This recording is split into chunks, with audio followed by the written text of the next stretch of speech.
Archbishop, I have a question for you that I always see. You think you don't even know what the question is yet, and I don't think it's going to be that hard. You're smiling. You get that smirk on your face. No, it's not.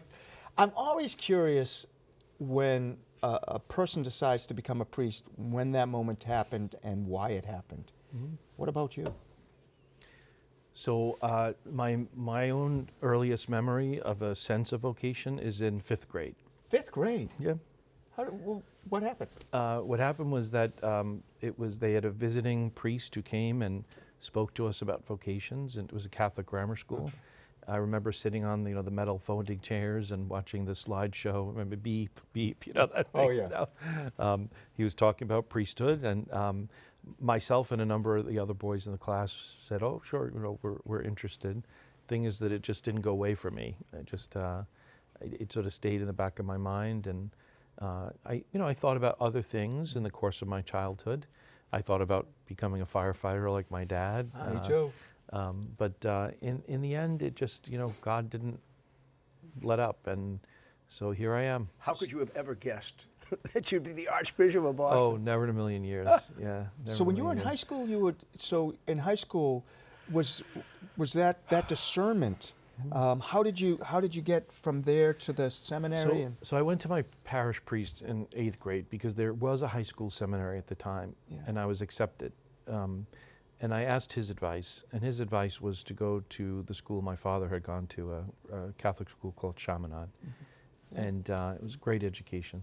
And he said, just put it in the back of your mind and live your life and see what happens. If God wants you, he'll. It's great advice. Yeah, it was good advice. So I had a good experience in high school, great education, same in college. I didn't actually go to the college seminary. I either went to St. John's University, but at that point after college, I just couldn't avoid it anymore. I had to do something. I had to respond, and I did, and I have not looked back. I would do it again. And it's important, I think, for people to say to someone who they think might have a vocation, because I know you've done this before, where you just say, have you considered this? And just a consideration. Sure. Those first invites are very important. There's a lot of factors, but that is a key one. I think, and also right now, if people are afraid, our vocations are on the rise in Boston. We had a great year last year. We have looked to a good year this year, some of the best numbers we've seen in decades. Oh, that's awesome. There's something going on out there. So this is the moment. Ask the question, suggest, at the end of the day, it's always going to be about what God wants, so it can never hurt to say to a young man, I see in you the possibility of a call. Maybe you should be opening your heart to the Lord's voice. So now Holy Week is coming up. It's going to be your first Holy Week, first Easter in Boston. What are your plans? I know you're going to be out and about. Yeah, so I'm going to spend Easter Sunday and also Palm Sunday in the cathedral. I think it's important to be present there. But for the Triduum, I'm going to do a few different things. So, Holy Thursday, Good Friday, and the Easter Vigil.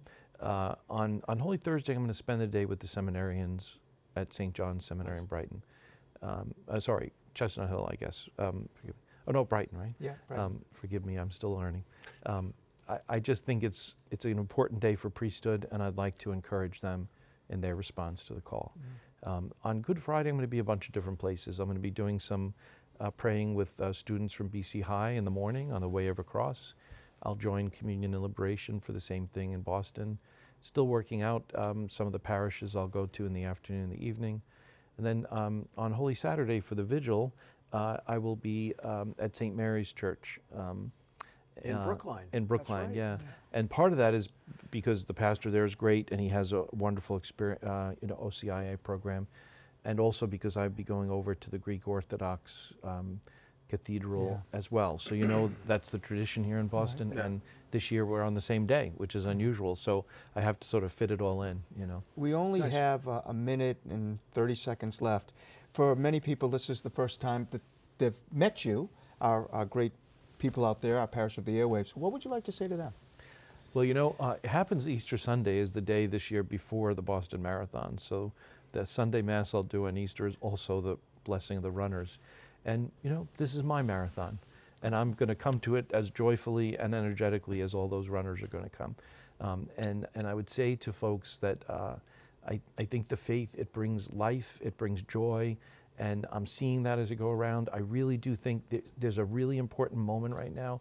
This is the moment to renew your faith, to come back to the faith, and to tell your friends and neighbors and family to do the same. I love it. Well, thank you so much for being with us today. And thank you for all of you at home for joining us. We hope you've enjoyed the show. We'd like to thank you again for all your affirmation and support of Catholic TV, or whatever station you're watching right now. It makes a difference. Remember, all the people in the prayer box, we're receiving so many prayers. The letters are beautiful. And most of the time, people ask for prayers for someone else. So if you could join your powerful prayer community and know all of you, every single one of you, in our thoughts and in our prayers. And as we conclude our time together, if I could invite, if it would be okay in the control room, to, instead of me, have the Archbishop give you a blessing as we say goodbye, I think that would be great. Could you give us your blessing, Archbishop? Sure. The Lord be with you. And with your spirit. May Almighty God bless you, the Father, and the Son, and the Holy Spirit. Amen.